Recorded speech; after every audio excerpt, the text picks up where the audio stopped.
오늘 제목은 내가 믿는 것입니다. 여러분들은 무엇을 믿습니까? 네, 열심히 뭔가를 믿고 있죠. 우리는 너무 설교로 바로 들어가면 우리 다음 세대들이 더 싫어하니까 다른 걸 좀 준비했는데요. 퀴즈입니다. 결혼한 지 3초 만에 이혼을 했대요. 3분 만에 3초가 아니라 3분 만에 남자와 여자가 걸어갔는데 여자가 넘어졌대요. 쿠웨이트에서 실제로 있었던 일입니다. 뭐라고 했길래 이혼을 했을까요? 맞히는 사람. 원래는 제가 태국에서 갖고 온 이렇게 젤리가 있었는데 제가 설교에 너무 몰입한 나머지 안 갖고 왔어요. 주일날 줄게요. 우리 다음 세대를 맞히면 뭘까요? 네, 모르겠습니까? 네, 이거 2019년에 이 기사가 났더라고요. 네, 모르신가요? 남자가 여자가 벌러덩 넘어지니까 에이 멍청 이렇게 했대요. 그랬더니 그 여자가 너무 기분이 나빠서 바로 그 판사에게 이야기해서 바로 이혼을 허락을 받아서 이혼을 했다고 합니다. 네. 여러분들 말 한마디가 너무나도 중요해요. 다음번 이거 미국에 있었던 일인데요. 미국 교회들이 많잖아요. 그리고 총기도 소지하잖아요. 그래서 어떤 남자가 저렇게 예배를 드리고 있는 예배당에 탁 갔대요.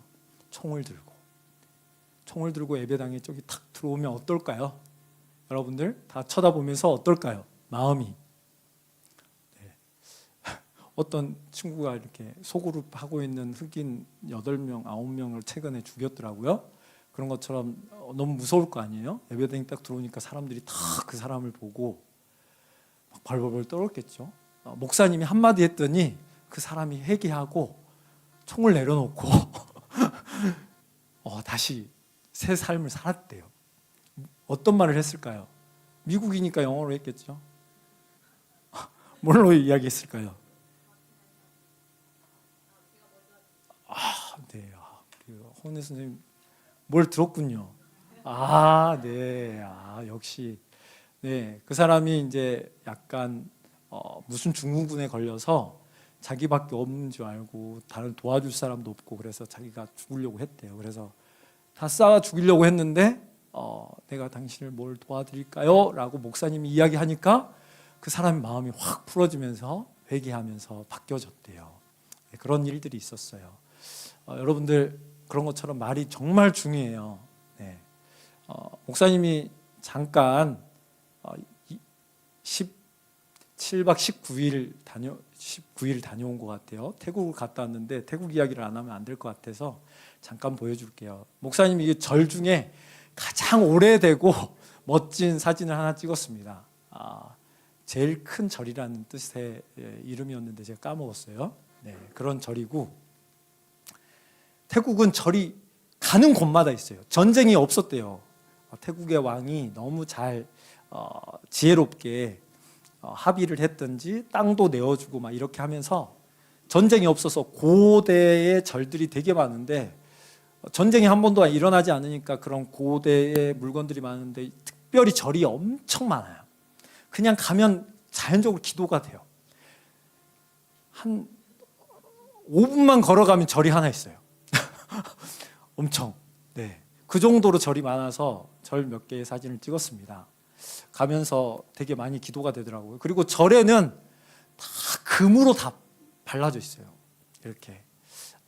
유튜브가 잠깐 이야기한 거 들어봤더니 제가 태국 사람하고 이야기할 수는 없잖아요. 영어도 잘 안 되니까 한국 와서 한국 사람이 태국 사람 취재하는 걸 들어봤더니 원래는 하얀색으로 발랐대요. 근데 그게 때가 너무 많이 타니까 그 중에서도 가장 때가 안 타면서 오래되면서 제일 멋진 게 금칠이었대요. 태국의 절은 돈이 엄청 많다 하더라고요. 그렇지만 이 스님들이 꼭 하는 행위가 있어요. 아침 저녁으로. 뭘까요? 여러분들? 태국의 스님들은 항상 이거를 해요. 돈이 엄청 많아서 선교사님이 알려주더라고요. 그 태국에 있는 크리스찬들이 이렇게 전도하잖아요. 전도하다가 돈이 떨어졌어. 그럼 어디로 찾아갈까요? 네, 절로 찾아가요. 그럼 절에서 밥을 먹여주고 여비까지 넉넉하게 주면서 보낸대요. 그 정도로 절이 넉넉한 마음을 가지고 있대요. 태국은 참고로 너희들이 아무리 전도해봐, 우리는 넉넉한 마음과 충분한 신앙심과 여전한 마음으로 우리는 저를 이렇게 믿어. 아무리 전도해도 안 될걸? 그래서 되게 너그러워요. 전 베트남 갔다가 한 번 베트남을 가고 태국을 가봤었는데 너무 사람들이 여유로워요. 그런 거 있잖아요. 우리가 오토바이 타고 가다 앞에 사람 있어요. 어떻게 해요? 자전거를 타고 가봤어요. 엄청 빠르게. 그러다 앞에 사람 있어요. 어떻게 해요? 바로 빵 누르죠. 태국에서 빵 하는 소리를 거의 못 들었어요. 제가 이렇게 걸어가잖아요. 참고로 태국은 개와 외국인만 걸어 다녀요. 저는 걸어 다녔어요, 많이. 근데 개들과 외국인만 걸어서 다녀요. 대부분 다 오토바이 타고 다녀요. 꼬맹이들도 오토바이 타고 다녀요. 중학생들도 다 오토바이 타고 다녀요. 그래서 오토바이 타고 다니다가 앞에 사람이 있으면 가만히 있어요. 천천히 가면서. 그러다가 비켜주면 가요. 되게 신기한 느낌이었어요. 그래서 이렇게 표현하죠. 동남아의 선진국, 태국이라고 하더라고요. 차들도 빵빵 절대 안 눌러요. 제가 한 번 이게 길어지만 제가 제일 높은 산을 다녀왔어요. 또 명색이 또 산을 좋아하니까 제일 높은 산이 인타논이라는 산이 있어요. 태국에 가장 높대요. 백두산보다 조금 낮아요. 근데 차로 끝까지 다 올라가더라고요. 백두산처럼. 근데 그 운전기사가 얼마나 빠른지 그 약간 노란색으로 칠해져 있는 그런 데 있잖아요. 옆에 차보다 더 빨리 그 길을 가는 거예요. 옆에 꽉 잡고 카 레이스를 보는 듯한. 근데 그분이 앞에 천천히 느리게 가는 차를 우리나라 사람이 그렇게 빨리 가는데 어떻게 했을까요? 엄청 크락션을 눌렀겠죠. 근데 한 번도 빵을 안 눌러요. 그냥 꽉 눌러서 천천히 멈춘 다음에 또 쫓아가요. 그런 것처럼 되게 느긋한 마음과 아무튼 그 여유가 있더라고요. 근데 이분들은 예수를 믿지 않고 그 불교를 믿잖아요. 근데 아침 저녁으로 꼭 이렇게 행동을 하더라고요. 여기 신발 신었어요, 안 신었어요? 보여요? 잘 안 보이나요? 뒤에는 잘 보이는데 신발을 안 신었어요. 그리고 아침 저녁으로 밥을 얻으러 다녀요. 절이 돈이 엄청 많은데도 불구하고 그게 하나의 수행이 돼요. 탁발 수행이라고 신발과 다른 거를 다 놔두고 아침 저녁으로 이렇게 얻어서 먹고 사는 그런 수행을 한다고 해요. 저는 태국에 가서 되게 마음이 많이 찔렸어요. 저들은 죽어서 아무것도 안 된 죄나 아무것도 모르는 어떠한 종교를 믿으면서도 저렇게 열심히 불교가 엄청 많고 막 온통 금치를 했다 그랬잖아요.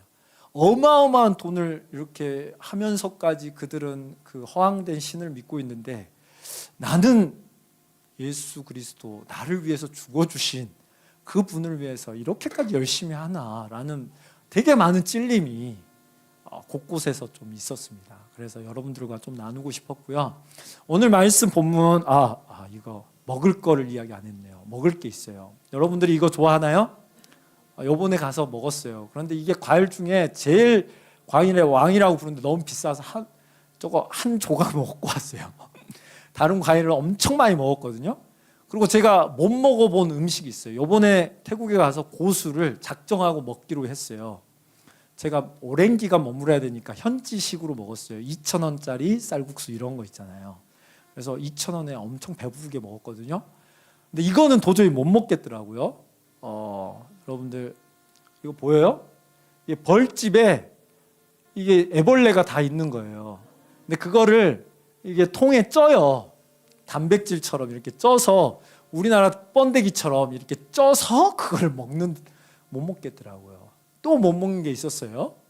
이런 거를 못 먹었어요. 네. 이 번데기 아시죠? 번데기는 알고 나머지 막 귀뚜라미, 메뚜기 진짜 저는 한 곳에 가서 이만한 큰 거를 우리나라에서 이거 불법이거든요. 이거 뭐죠? 이거 뭐라 그랬지? 물창군을 통째로 구워서 이게 50바트였던 것 같은데 50바트는 4, 5, 20, 2,000원이에요. 2,000원에 한 8마리 이렇게 주원이가 제가 갖고 왔는데 이게 너무 신기해가지고 안 먹고 가져왔어요. 먹어도 되냐고 막 물어보던데 너무 오래돼서 먹지 말라 그랬는데 이거를 먹더라고요. 그 나라는 이렇게 그런 것들이 있었어요.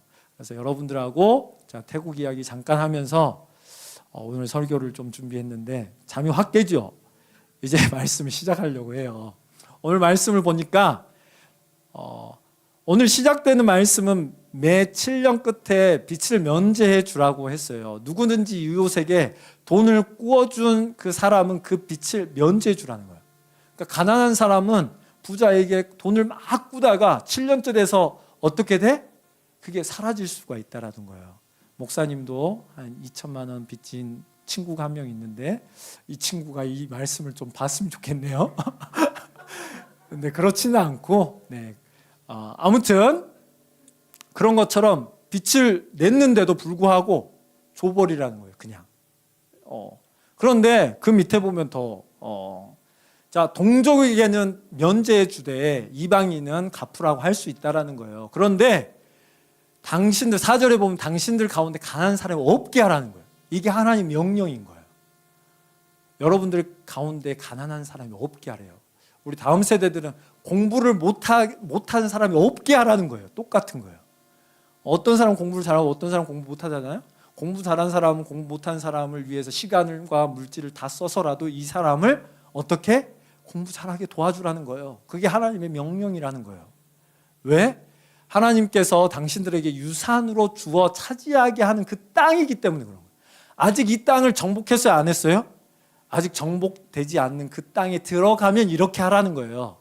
은혜를 먼저 입으면 반드시 이렇게 하라는 거예요. 어떻게? 가난한 자가 없게, 공부 못하는 자가 없게, 이렇게 해야지만 하나님의 명령이 성취된다는 거예요. 그래야 참 복을 받는다는 거예요. 그래서 지금 모압 평지에서 이 땅에 들어가면 이 땅에서는 그렇게 하라는 거예요. 가난한 자가 한 명도 없게. 이따가 나올 거지만 가난한 자가 없을 수 없다라는 거예요. 여러분들이 아무리 공부를 잘 가르쳐주고 성의껏 열심히 가르쳐도 공부 못하는 친구들은 어느 정도 듣다가 도망가요. 힘들어서. 그러니까 열심히 가르쳐줘 봐요. 그런 것처럼 이 요단 땅에 가면 그렇게 하라는 거라고 하나님께서 말하고 있는데 그들의 지금 꼴은 이런 꼴이에요. 광야에서 막 40년 동안 뒹굴었으니까 엉망이겠잖아요. 그래도 요단강 서편의 땅, 잠깐 앞으로 가면 이 땅을 세 지파가 얻었잖아요. 그러니까 어느 정도 좀 뭔가를 얻었겠죠. 그것들을 보면서 하나님을 기대하는 거예요. 그냥 무조건 말도 안 되는 것을 기대하라는 게 아니라 하나님께서 이쪽으로 이 땅을 차지하면서 전쟁이 일어났는데 그 땅을 차지하게 하셨어요. 그 전쟁을 보면서 그들은 요단 저편도 우리에게 주시겠다라는 소망을 가지겠잖아요. 그래서 그 땅에 들어가면 그렇게 행하라고 하신 말씀이에요. 그러면서 다음 절에 보면 하나님의 말씀을 잘 듣고 당신들에게 명한 이 모든 명령을 잘 지키라는 거예요. 그러면 하나님께서 복을 주시는데 그 복을 두 가지로 이야기할 수 있는데 당신들은 돈을 빌려줄 수 있는 사람들이 된다는 거예요. 그러니까 돈이 없는 사람 빌려줄 수 없잖아요. 항상 돈이 있게 한다는 거예요. 그리고 어떻게? 다른 민족을 다스리는 복. 그러니까 다른 사람들에게 지배를 받지 않는다는 거예요.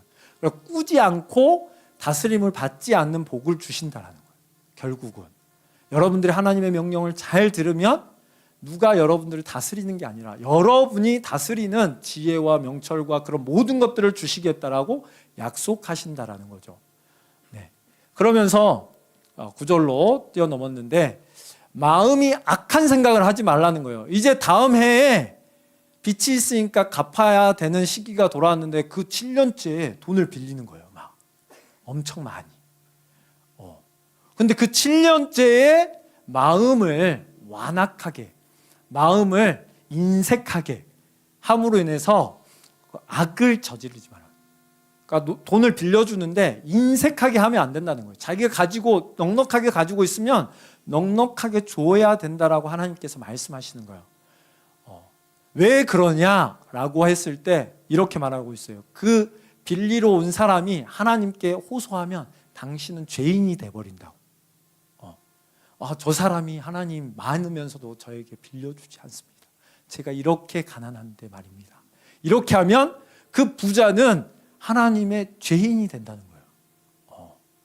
그걸 꼭 참고했으면 좋겠습니다.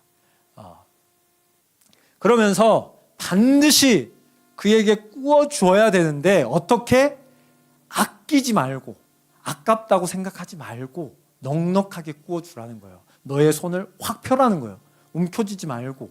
그래서 당신들의 땅에서 사는 가난하고 궁핍한 동족들을 다 도와주라는 거예요. 이 말씀을 제가 태국에서 묵상했어요. 태국에서 묵상하고 있는데 그 전날 친구들을 만났어요. 선교사님 집이 아파트거든요. 근데 생뚱맞게 다 논이 있어요. 논이 있고 아파트가 하나 있고 옆에는 막 저택들도 있고, 그런데 한 곳이 있는데 그곳에 선교사님이 늘 이렇게 마음을 두고 기도하고 있는 곳인데 그 곳을 보게 됐어요. 여기 창고 같이 보이죠? 여기에 한 30가정이 살고 있어요. 저는 2가정 살고 있는 줄 알았거든요. 2가정에 이만한 숫자가 있는 줄 알았어요. 근데 이때 아이들이 많이 온 게 아니고 잠깐 왔어요. 여기 선교사님들이에요, 2분이. 그래서 이 아이들이 여기 보시면 신발 신었어요? 안 신었어요? 네, 신발 안 신었어요. 막 슬리퍼도 막 거의 다 떨어질까 말까 하고. 여기 보여요? 폐자재들 막 이런 데서 올라타고 다니고 있는 거예요. 선교사님 너무 마음이 안 좋아서 그들을 늘 하면서 이 말씀 이후에 제가 그곳에서 항상 기도하게 되더라고요. 아파트 주차장에서 거기가 보이거든요. 바로 거기고 바로 아파트예요. 그래서 그 곳을 보면서 항상 기도하는데 엄마 아빠들이 아침에 한 6시나 7시에 차를 타고 가요. 그리고 밤 한 5시나 6시에 오는 동안 이 애들이 여기서 놀고 있는 거예요. 그냥. 네. 물론 학교도 다니고 그런 아이들을 이렇게 선교사님이 주말에 항상 과자나 이런 것들 먹을 거를 싸들고 이렇게 주는 거예요. 물론 저도 한번 샌드위치를 열심히 제주도에서 배운 샌드위치를 한번 이렇게 열심히 만들어서 가정별로 좀 나눠주기도 했지만 그런 일들이 있었어요. 그래서 이 애들을 바라보시고 이 과자 보여요? 잘 안 보이지만 파란색 옷이라서 이렇게 과자 나눠주는데 막 몰려왔어요. 그래서 이때는 좀 적었었는데 한 30명 가량 아이들이 있더라고요. 한 가정에 2명 정도씩 낳은 아이들 정도 되고 이렇게 되어 있는 거예요. 여러분들이 만약 제가 생각했어요. 이 딱 지역을 딱 하고 난 그 다음 날 몸이 너무 무거운 거예요. 저들은 뭐길래 여기에서 태어나서 저렇게 찌질이 가난하게 방을 갔는데 저희 남아공하고 좀 비슷했는데 남아공도 흑인 마을 갔었거든요. 목사님이 1차 때 이렇게 네모난 곳에 침대가 이렇게 이 정도 침대고 이 정도가 부엌이에요. 그래서 이 태국은 365일 모기가 있대요. 그래서 이렇게 모기장이 쳐져 있더라고요. 쳐져 있는 곳에서 자고 그 바깥에서는 바로 요리를 하고 행거 요만한 거 하나에 교복, 아빠 옷, 그 다른 사람 옷 뭐 이렇게 몇 가지 이렇게 걸려져 있는 게 전부처럼 보이더라고요. 그런 곳을 딱 다녀오고 난 뒤에 마음이 너무 무거웠어요. 목사님 마음이. 나는 뭐길래 한국에 태어나서 그래도 어느 정도 이렇게 잘 먹고 잘 사는데 저들은 무슨 죄 때문에 저렇게 태어났을까? 그래서 좀 마음이 무겁더라고요. 하나님 왜 저들을 저렇게 가난하게 태어났습니까? 제가 뭘 해야 될까요? 이런 마음들도 좀 주시고 그런 마음이 생겼어요. 그러면서 우리 친구들한테 이거를 보여준 이유는 여러분들이 바라지 않지만 만약에 어떠한 상황이 일어나서 여러분들이 저런 상황에 처해 있으면 여러분들은 어떻게 살아야 할까라는 거예요. 이스라엘 백성들이 엄청 큰 전쟁 앞에 두고 하나님께서 명령하신 거잖아요. 그런 것처럼 나에게 큰 시험이 하나 있는 거예요. 앞에. 네. 그럴 때 여러분들은 어떻게 마음을 가지고 이렇게 진행을 해야 될까? 그러면서 저번 1월 달에 했던 설교 이어서 하고 싶었던 말을 좀 해야 되겠다라는 생각이 좀 들었어요. 그렇게 어려운 상황에 처해 있던 한 친구가 한 명 있었어요. 이 친구는 아버지가 마이너리그 선수였대요. 그래서 이 친구도 야구를 꿈꿨어요. 그래서 야구를 하려고 이렇게 맨날 연습을 했겠죠. 어릴 때부터. 근데 그 친구가 고등학교 2학년 엄청 열심히 연습을 했잖아요. 열심히 연습하다가 고등학교 2학년 마지막 날에 야구장에서 어떤 친구가 빠따를 휘두르다가 손에서 빠져나간 야구 방망이로 인해서 얼굴을 강타당해요. 아마 미간이라고 책에 써져 있어요. 미간을 격파당했는데 코와 눈 주위가 함몰된 거예요. 뼈가 아예 부서진 거예요. 조금 있으니까 눈이 빵 맞았는 게 기억이 안 나고 피가 이렇게 쏟아지는데 친구가 자기 옷을 벗어서 티셔츠를 벗어서 갖다 줬는데 그것들을 이렇게 하는데 흥건하게 이렇게 보이더래요. 그때 눈이 약간 아른아른 거리기 시작했다고 해요. 눈 주위가 아예 다 함몰됐으니까. 그래서 막 바쁜 사람이 응급실을 부르고 막 그러면서 이 친구가 이렇게 있는데 이제 점점 어두워 가는데 앰뷸런스가 왔겠잖아요. 그래서 그 앰뷸런스에서 계속 물어보는 거예요. 지금 대통령 누구니? 그러니까 딴 사람 이야기하고 엄마 이야기하는데 한참 있다가 한 10초 뒤에 이야기하고 그래서 내가 영향을 받은 거죠. 그러면서 그가 앰뷸런스에 실려갔는데 그 병원에서 안 되니까 큰 병원으로 헬리콥터로 이송해서 그 친구를 치료한 거죠. 그래서 치료하려고 가는 도중에 쇼크로 의식이 불명이 된 거예요. 그래서 그 자리에 엄마가 탔는데 같이 이렇게 간 거죠. 그래서 병원에서 그나마 의식은 돌아왔대요. 근데 뭐가 안 돌아왔냐면 눈이 계속 초점이 안 맞더래요. 그러면서 이제 걷기부터 아주 작은 걷기부터 그래서 그 친구가 되게 긍정적이었는가 봐요. 나는 우울한 생각을 갖지 않아야지라고 생각을 했는데도 불구하고 계속 우울한 마음이 들더래요. 이 친구가 그래도 매일 걷기 운동을 하면서 이렇게 하다가 시간이 6년이 흘렀대요. 6년이 어떻게 됐을까요? 이 친구가 4년 그 대학교 때 마지막 때 그 ESPN이라는 전미 대학에서 대표 선수를 33명을 뽑는데 거기에 대표 선수로 뽑혀요. 33명 중에. 그리고 자기 학교의 지명, 정말로 중요한 지명 선수로 뽑히고 그 다음 8개 분야에서 최우수 성적을 받아요. 그래서 그 학장에게 수여까지 받는 영광을 얻게 돼요. 이 친구가 말을 해요. 그렇게 아픈 중에 무슨 생각을 하냐면 매일 하루에 1%만 더 잘하자. 우리는 뭔가 하려고 그러면 어떻게 하려고 해요? 방 청소를 한다. 그러면 어떻게 해버려요? 몸살이 나도록 하잖아요. 제대로. 그게 아니라 그냥 책꽂이 하나 한번 정리하고 그 대신 그 마음을 계속 갖는 거야. 너무 쉬웠으니까 다음 날 조금 하고. 그래서 1%만 하자는 거예요. 1%만. 많이도 아니고 1%만. 그렇게 지속적으로 하는 게 되게 중요하다라는 거예요. 네. 그래서 그 친구가 했던 것 중에 하나가 대학생이 이제 어느 정도 이제 걷기를 하고 눈이 살짝씩 돌아오면서 자기가 할 수 있는 게 엄청난 막 운동을 한 게 아니라 자기가 할 수 있는 방 청소부터 했대요. 방 청소하고 다른 친구들 다 게임하고 밤늦게 자는데 잠 훈련하고 미리 자고 일찍 일어나는 훈련부터 차근차근 했다라는 거예요. 그래서 그 친구는 이렇게 말해요. 습관을 조금씩 길들였다고. 그래서 먼저 방 청소, 그 다음에 수면 훈련, 그 다음에 근력 운동을 했다라는 거예요. 그렇게 하면서 조금씩 변화가 있었는데 대학에 갔을 때 2군으로 선발됐다는 거예요. 그나마 이제 야구는 하고 싶으니까 자기의 꿈이 야구였으니까 야구를 준비하려고 대학에 진학해서 어떻게든 2군으로 들어가서 그 애가 4년째 될 때 대표 선수로 뽑히죠. 그 정도로 조금씩 아주 조금씩 했는데도 불구하고 나중에는 이런 큰 변화가 있더라라는 거예요. 여러분들 공부 하루 저녁에 한다고 돼요, 안 돼요? 절대 안 돼요. 하나님 말씀도 똑같은 것 같아요. 우리 묵상하다 보면 목사님도 그런데 진짜 변화가 안 되는 것 같아요. 맨날 말씀 묵상하고 막 그때는 좋지만 막 화내고 막 욱하고 막 속에 늑대가 막 우글우글 거리고 그런 거 막 느껴진 사람 있어요? 막 그런 때가 막 하나님 말씀을 보면 금방 사라질 것 같은데 절대 그렇지 않고 아주 조금씩 그렇게 변화된다라고 이 사람은 이야기하는 것 같다라는 생각이 좀 들었어요.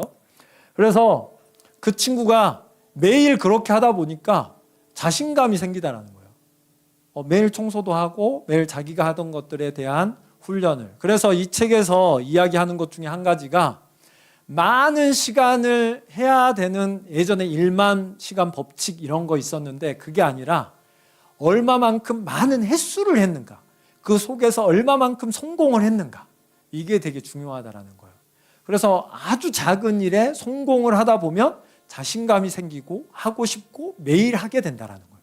그래서 자신감을 얻게 돼서 대학교 1학년 때 올 A를 받기 시작했다라는 거예요. 원래 그렇지 않았던 것 같아요. 운동을 열심히 했으니까.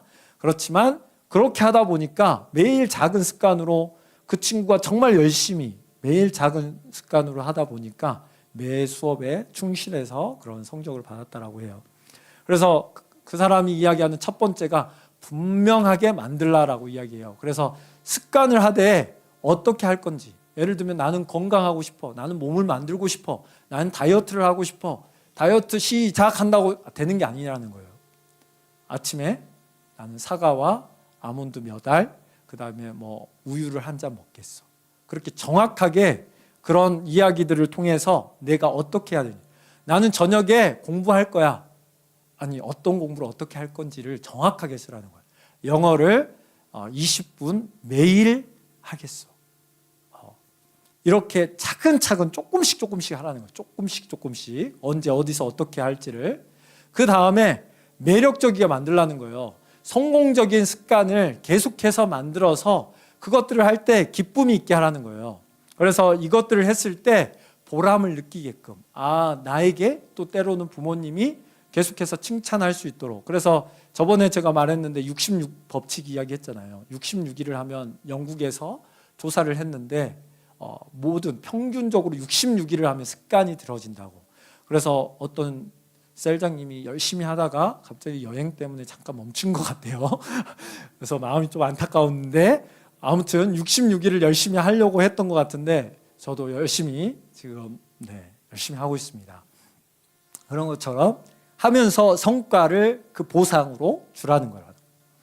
세 번째, 하기 쉽게 만들라는 거예요. 청소하는데 어떻게? 나는 하면 하는 사람이야, 이렇게 말고. 운동 시작했는데 바로 운동화 끊고 내가 소실적에 내가 1년 전에 운동장 100바퀴를 한 번에 뛰었어. 100바퀴 바로 뛰면 다음날 못 뛰어요. 그냥 운동화 끈만 묶으라는, 끈만. 오늘 성공, 끈만 묶이기 성공. 요가 한대, 요가 매트 깔기 끝. 오늘 요가 한 거야. 자, 다시. 요가 매트 깔았는데 한 번만 다리만 한번 펴볼까? 그냥 그 정도. 그냥 엄청 많이 하려고 하지 말라는 거예요.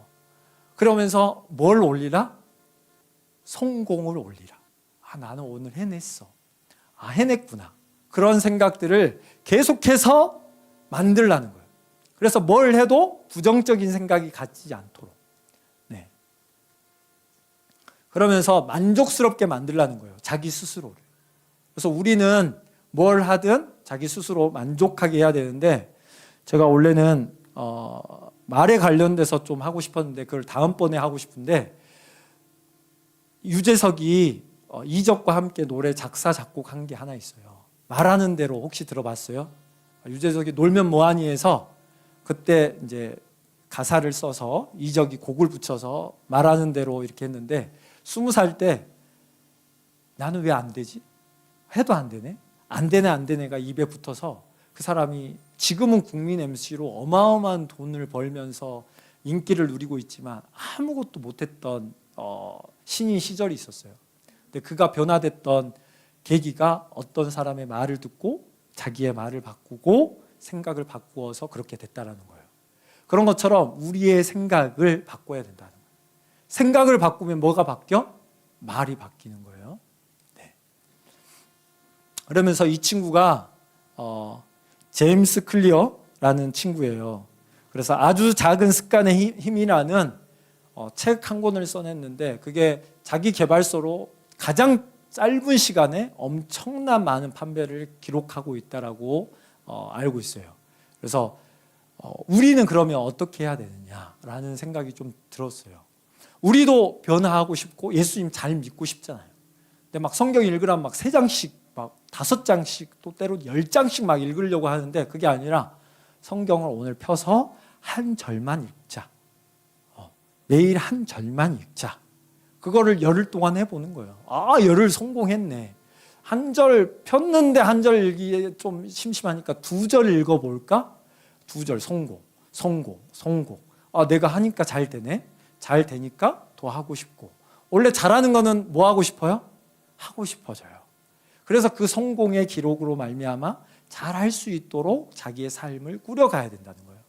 근데 우리가 예수님을 믿지만 예수님이 우리의 백이 되어주는 거거든요. 우리가 어떠한 잘못을 할지라도 우리를 용납해 주시잖아요. 그래서 이번에 마가복음을 보면 뭐가 나와 있어요? 계속해서 치유 역사, 귀신을 쫓아내는 다른 생각을 밀어내고 하나님의 생각으로 다시 돌아오게 하는 말씀을 우리에게 주잖아요. 마가복음을 열심히 묵상하면 눈먼 자를 고치고 또 어떤 자를 고쳐요? 기적적인 이야기들이 다 써져 있잖아요. 죽었던 나사로를 살리시고 마가복음에는 기록되어 있지 않지만 그리고 38년 된 베데스다의 그 병자 아무도 거들떠 보지도 않고 자기 힘으로 그 베데스다 연못에도 못 들어간 자를 예수님께서 살려주고 그리고 12해 혈루증으로 그렇게 자기 죽음만을 기다리던 어떠한 의사도 고칠 수 없다라고 이미 죽음을 선고받은 그 혈루증 여인, 또 오늘 바로 현장에서 잡혀서 돌에 맞아 죽으려고 했던 그 가늠한 여인을 살리신 예수님이 우리의 누가 되죠? 백그라운드가 된다. 백이 된다. 당신의 백이 뭘까? 이렇게 하면 가방 이야기 할 것 같아가지고 제가 내가 믿는 것은 뭐냐고 이렇게 제목을 달았어요. 여러분들의 진짜의 백, 나는 진짜 어렵거나 힘들면 어디로 가는가? 그리고 그 백이 뭐라고 이야기하는가를 들어야 되는 거예요. 여러분들이 돈을 믿으면 돈을 믿는 사람들을 잘 봐봐요. 돈이 엄청 많은 사람들이 진짜로 행복한가? 어떤 이금희 아나운서가 많은 사람을 만났는데 그 부자의 비서는 무슨 일을 하냐면 어떤 일을 할까요? 휴일이 됐어. 그러면 이쪽 부모님은 어느 나라, 이쪽 아들은 어느 나라, 이쪽 어느 나라 이걸 다 분리해 줘야 된다는 거예요. 같이 가면 싸우니까, 같이 가면 트러블이 일어나니까 나라별로 찢어줘야 된다는 거예요. 그게 비서의 역할이라는 거예요. 진짜 행복한 거는 같이 할 때 행복하잖아요. 같이 오손도손 내 마음을 알아주고 내 마음도 저 사람이 알아주고 저 사람의 마음도 내가 알아주고 마음과 마음이 통했을 때 우리는 기쁨을 얻고 즐거움을 얻잖아요. 그런 것처럼 우리의 마음을 진짜로 알아주는 분이 누구인가를 성경에서는 너희들은 누구를 믿을래? 그래서 나를 진짜 믿고 그 땅에 들어가서 그렇게 할 거냐고 질문하는 것 같았어요. 그래서 우리는 정말로 힘들고 어려울 때 누구께 찾아가야 돼요?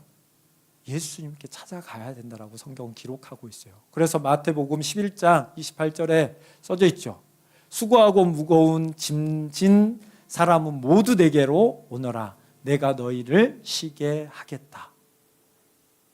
그냥 쉬게 하는 게 아니라 뭐를 져야 돼? 뭘 져야 될까요? 예수님이 지고 있는 그 짐을 져야 돼요. 예수님이 지는 짐이 무엇이었을까요? 예수님이 하는 것은 다 어디에서 했던 거예요? 하나님께로부터 받은 거. 하나님께로부터 온 것을 행했던 거예요. 너희도 그것을 할 때 참된 평화가 있고 기쁨이 있고 즐거움과 안식을 누린다라는 거예요. 그래서 예수님은 그냥 편하게 해줄 게 아니에요. 하나님 것들을 너희들도 받아야 돼. 내가 말하는 그 말이야. 예수님께서 오늘 신명기에서 말하는 그 말, 가난한 자를 없게 하려고 노력하고 힘들게 그 일을 살아갈 때 우리는 더 부유해진다는 거예요. 그 부유가 돈이 많아지는 게 아니라 마음이 넉넉해지고 풍요로워지는 그 마음을 이야기하는 거거든요. 우리 다음 세대들이 다른 사람들을 도와주는 그 일에 엄청난 마음을 가질 때 위대한 사람이 돼요. 대부분의 위대한 사람들은 희생해서 자기를 희생해서 남들을 도와주려고 했던 많은 사람들이 유명해졌다라는 거예요. 여러분들 그걸 기억했으면 좋겠어요. 하나님은 여러분들을 잘되고 풍성하게 하려고 하는 것이지 나를 믿고 고난의 길, 저 탁발 수도회처럼 신발 벗고 아침마다 구걸하고 다니는 그런 사람으로 만들려고 하는 게 아니에요. 우리가 아침마다 하나님의 말씀을 먹고 그것들을 누릴 때 우리 안에 참된 기쁨이 있다라는 것들을 우리 다음 세대들이 알았으면 좋겠어요. 그래서 열심히 성경도 읽고 우리 아들을 통해서 막 어떤 조는 막 성경 읽기도 하고 성경 암송도 하고 막 엄청 바쁘더라고요. 너무 우리 신정아 전도사님 너무 아이들을 열심히 이렇게 잘 지도하고 있는 것 같아서 너무 기분이 좋았어요. 그러면서 막 누가복음, 사도행전 막 이런 성경들을 읽고 있는데 그런 것처럼 하나님의 말씀이 우리 안에서 거하여 그 말씀이 우리를 이끌어갈 때 우리는 하나님 나라를 누리게 되는 거예요. 실제로 예수님도 하나님께서 이 땅에 말씀이 되어 이 땅에 와서 그 말씀을 전했잖아요. 하나님 나라를 선포했잖아요. 그 예수님께 우리가 나아가는 거예요. 우리의 무거운 짐은 세상의 것들이에요. 그래서 목사님이 태국에 가면서 계속 생각이 들었어요. 이 친구들이 만약 태국의 아이들을 부러워할까? 신발도 안 신고 막 그런 곳에서 막 뛰어노는 애들을 부러워할까? 근데 여러분들이 부러워하는 애들은 누구? 나보다 좋은 것들을 갖고 있는 아이들을 부러워하잖아요. 상대적으로 좋은 것을 가지고 있는 것을 좋아하잖아요. 그래서 우리는 상대적으로 평가하잖아요. 그래서 나보다 누군가 더 갖고 있을 때 내가 불행하다고 느끼는, 행복이 그렇게 정의되고 있대요. 지금 심리학자들이. 근데 여러분들이 태국 아이들을 보면 그래도 행복할까요? 행복하기보다는 그래도 다행이네. 저렇게는 안 태어나서. 그렇게 상대적으로 이야기할 거지. 저 애들 보니까 나는 진짜 행복하구나. 막 이렇게 생각하진 않잖아요. 우리 다음 세대들이 좀 생각했으면 좋겠어요. 나는 이곳에서 예수를 믿었는데 예수님께서는 나에게 어떠한 존재이지? 그리고 그 예수님은 어떤 일을 행하셨지? 신명기의 말로 따지면 하나님께서 나를 광야에서 한 번도 줄인 적 없이, 옷이 떨어진 적이 없이, 신발이 낡아지지 않고 그 광야, 죽음의 곳에서 살리시고 또 요단 동편에 그들을 있게 하시고 또 서편까지 요단강을 건너서 그곳까지 주신다라고 할 때에 나는 기쁘고 즐겁지 않을까? 지금도 우리는 원래는 사망에 처해지고 영원한 죽음에 떨어져야 되는 우리를 예수 그리스도로 인해서 구원받았잖아요. 은혜를 받았다라는 그 확신이 있는 자가 뭘 한다고? 말씀을 지켜내는 거라고 믿어요. 내가 만약에 말씀을 지키지 않는다라고 하는 사람은 그만큼 은혜가 너무 값어치가 없는 거예요. 하나님의 말씀이 나에게 영향력이 없다라고 하는 사람들은 그만큼 예수님의 죽음도 가벼운 거예요. 하나님의 크기가 클수록 나는 하나님의 말씀을 어떻게 한다? 소중히 여기잖아요. 여러분들이 어떻게 하나님의 말씀을 대하는지, 나는 왜 예수를 믿고 있는지, 부모님은 왜 예수를 믿고 있는지 한 번 더 기억했으면 좋겠어요. 그리고 하나님은 여러분들을 그냥 내버려 두지 않아요. 로마서에 이렇게 말하고 있어요. 내가 확신합니다. 죽음도 삶도 천사들도 권세자들도 현재일도 장래일도 능력도 높음도 깊음도 그 밖에 어떤 피조물도 우리를 우리 주 예수 그리스도 안에 있는 하나님의 사랑에서 끊을 수 없습니다라고 확정해버렸어요. 바울이 우리를 우리가 예수님을 믿으면 우리를 절대로 예수님에게서 분리시킬 수가 없다는 거예요. 하나님의 사랑에서. 그러면 우리는 하나님의 백성이 되었어요. 지금 잠시 잠깐 이 현재의 삶은 잠깐이라고 이야기해요. 성경에서는. 그리고 하나님이 기다리는 그곳이 있다라고 이야기해요. 그리고 이 땅에서도 하나님을 맛볼 수 있다라고 해요. 마치 바울이 감옥에서 하나님을 찬양했잖아요. 옥새에 묶여서 기쁜 마음으로 하나님을 찬양하니까 놀라운 일들이 일어나잖아요. 막 옥새들이 막 풀어지고 감옥문이 열어져서 나가기도 하고 그 사람들이 막 자기를 막 쫓아오기도 하고 또 하나님의 마음으로 그들에게 선포했더니 또 치유도 일어나고 지금도 일어날 수 있어요. 우리가 어떻게 믿느냐, 또 하나님께서 어떻게 이끄시냐에 따라서 그런 일들은 충분히 일어나고 그것도 우리가 어떻게 하느냐예요. 그 말씀을 어떻게 받아들이고 이끄시는 대로 우리가 순종하느냐의 차이라는 거예요. 우리 다음 세대들이 천하보다 귀한 한 생명이잖아요. 그런데 그보다 더 귀한 예수님을 하나님께서 선물로 여러분에게 주셨어요. 그것을 구원이라고 해요. 여러분들이 그 구원을 받았다면 여러분들이 이제 선택해야 되는 거예요. 어떻게 할 건지. 예수님께서 나를 따라오라 했잖아요. 마가복음에 보면 배에 그물을 깃고 있고 그물을 던지고 있는 자들에게 나를 따라오라. 그럼 누구 선택이 남아있어요? 여러분들의 선택이 남아있어요. 아마도 거기에 있는 배에 많이 있던 친구들이 있을 거 아니에요. 그런데 베드로만 왔어요. 베드로만. 안드레와 야고보만, 몇 명만 자기의 마음이 그 말씀에 합하다라고 느껴진 친구들만. 목사님이 이렇게 설교를 했지만 이 말씀이 여러분에게 와 닿은 친구만 반응할 거라는 거예요. 우리는 이 땅에 많은 말들이 있어요. 그 속에서 내가 갖고 싶은 말들만 들어와요. 그리고 그거를 찾아가요. 우리가 선택하는 거예요. 하나님께서는 여러분에게 많은 능력을 주셨어요. 이미. 여러분의 선택에 달려있다라는 것들이 많은 것 같아요. 그래서 작은 습관의 힘이라는 책을 통해서 하나님께서 우리에게 많은 것을 주셨는데 낙담하지 말고 쓰러질지라도 누가 있어? 우리의 뒤에는 예수님이 있고 내가 실수해도 이 땅에서 잘 못 살아도 끝까지 노력해보고 예수님께 가면 예수님께서 우리에게 뭐라고 그러겠어요? 수고했다. 그래서 달란트 비유를 보면 한 달란트 감춘 것 빼놓고 열심히 했던 2달란트 받아도 2달란트를 드렸을 때 충성되고 잘하였다라고 이야기하잖아요. 그러니까 우리가 할 수 있는 최선을 하는 거예요. 난 공부가 잘 안 돼. 그러면 집이라도 청소를 하고 부모님께 맡겨준 부모님이라도 열심히 섬기고 말이라도 잘 듣고 그렇게 하면 돼요. 부모님하고 협의해서 공부의 길이 아닌 것 같아요. 그럼 부모님하고 합의해서 부모님이 원하는 길과 합의해서 하면 되는 거예요. 열심히. 그럼 부모님도 말하지 않죠. 우리 다음 세대들이 그걸 잘 알았으면 좋겠어요. 그래서 하나님의 복음이 여러분들에게 떨어졌는데 여러분들이 어떻게 반응할지, 우리는 예수로 충만한지 그것들을 다시 한번 기억해보고, 얼마 전에 우리가 수련회 갔다 왔잖아요. 우리 다음 세대들이 그 은혜가 까먹기 전에 다시 한번 살펴보고 그 은혜가 무엇이었는지 다시 돌아보면서 예수님께 나아갔으면 좋겠습니다.